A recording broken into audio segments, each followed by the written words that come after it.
Hello बच्चों, आज हम शुरू करने वाले हैं यूपी बोर्ड परीक्षा के कक्षा 10 और 12 की परीक्षाओं के लिए रोला सोठा दोहा के बारे में उसको पूरा उदाहरण बताने चल रहे हैं। आप वीडियो के लास्ट तक बने रहिए, परीक्षा में ज़रूर पूछा जाएगा।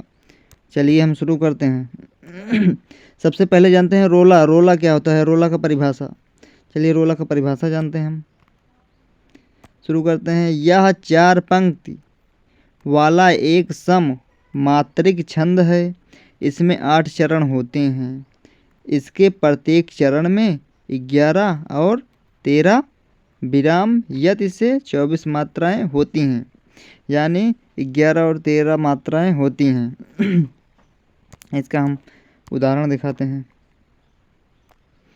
उदाहरण देखिए।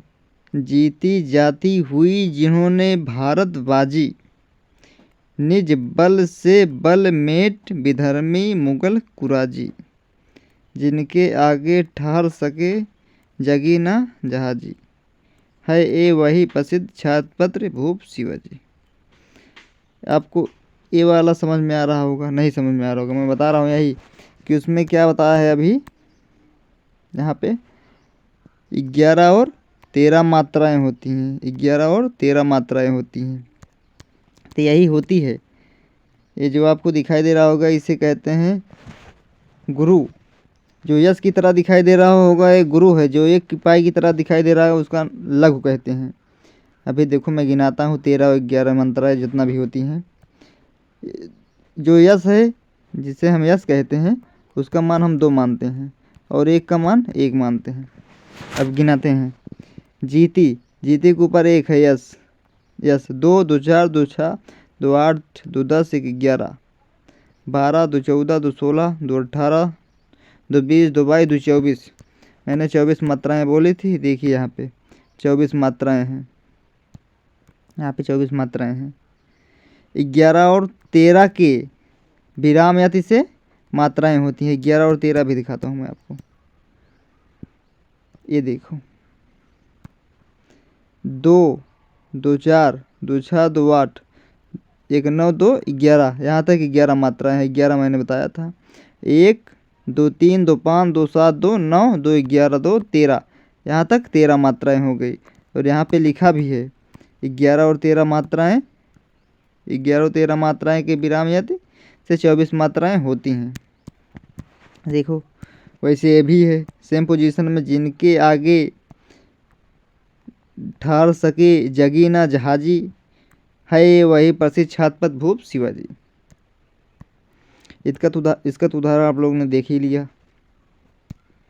इसके 11 मात्राएं और इसका 13 मात्राएं। ऐसे सारे का है। इसमें भी 11 है, 13 है, इसमें भी 13 है, 11 और 13। अब बात हम करते हैं सोरठा की। सोरठा, सोरठा की परिभाषा। सोरठा अर्धसम मात्रिक छंद है। इसमें 4 चरण होते हैं। इसके प्रथम व तृतीय चरण में 11-11 मात्राएं तथा द्वितीय एवं चतुर्थ चरण में 13-13 मात्राएं होती हैं। पहले और तीसरे चरण के अंत में गुरु और लघु आता है। ये जो है दिखाई दे रहा है, इसे यश की तरह जो है उसे गुरु कहते हैं और एक पाई की तरह इसे लघु कहते हैं, आते हैं। और कहीं कहीं तुक भी मिलती है। यह दोहे का उल्टा भी होता है। चलो मैं दिखाता हूँ इसका उदाहरण। देखिए। जो ही सुमिरत सिद्धि होय, गणनायक करिवर बदन, करहूँ अनुग्रह सोई, बुधिराशि शुभ गुण सदन। अब देखिए यहाँ पे क्या था, फिर से। सोरठा अर्धसम मात्रिक छंद है, सही है। इसमें 4 चरण होते हैं। देखिए 4 चरण दिखा दूंगा आपको मैं। इसे 1 चरण कहते हैं, इसे 2 चरण कहते हैं, इसे तीसरा चरण, इसे चौथा चरण। 4 चरण होते हैं, आपने देख ही लिया। और क्या कह रहा है, इसमें 4 चरण होते हैं। वह तृतीय चरण में 11 मात्राएं तथा द्वितीय चरण में 13 मात्राएं होते हैं। पहले चरण में 11 लिख दूँ, नहीं तो अभी कहोगे ऐसे नहीं। पहले चरण में 11, द्वितीय में 13। अब गिना दूँ आपको। जो एक पाई की तरह है इसे 1 हम मानते हैं, बाकी जो यश की तरह है इसे हम गुरु कहते हैं और इसको लघु कहते हैं। इसको गुरु कहते हैं।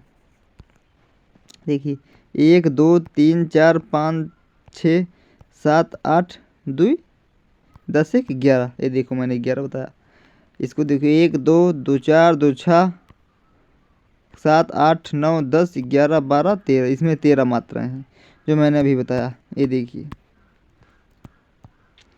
13 मात्राएं होती हैं। पहले और तीसरे चरण के अंत में गुरु और लघु आते हैं। ये देखो गुरु और लघु का जो निशान है ये वाला, अभी देखो अभी यही आएगा जो मैंने बताया। कराहूँ अनुग्रह सोई बुधिरास शुभ गुण सदन सदन। आपका प्रश्न में क्या कह रहा था? द्वितीय एवं चतुर्थ चरण में 13-13 मात्राएं होती हैं। पहले और तीसरे चरण के अंत में गुरु और लघु आते हैं और कहीं कहीं तुक भी मिलता है या दोहे का उल्टा भी होता है। क्या बोल रहा है? पहले और तीसरे चरण के अंत में गुरु और लघु आते हैं। ये देखिए ये पहला चरण है, इसके अंत में गुरु आया है, ये लघु आया है। ये देखो अभी जो आपको जो यश की तरह है इसे हम गुरु कहते हैं, गुरु कहते हैं। और जो मन की तरह है इसे हम लघु कहते हैं। अंत में आया है ना पहले और तीसरे चरण में।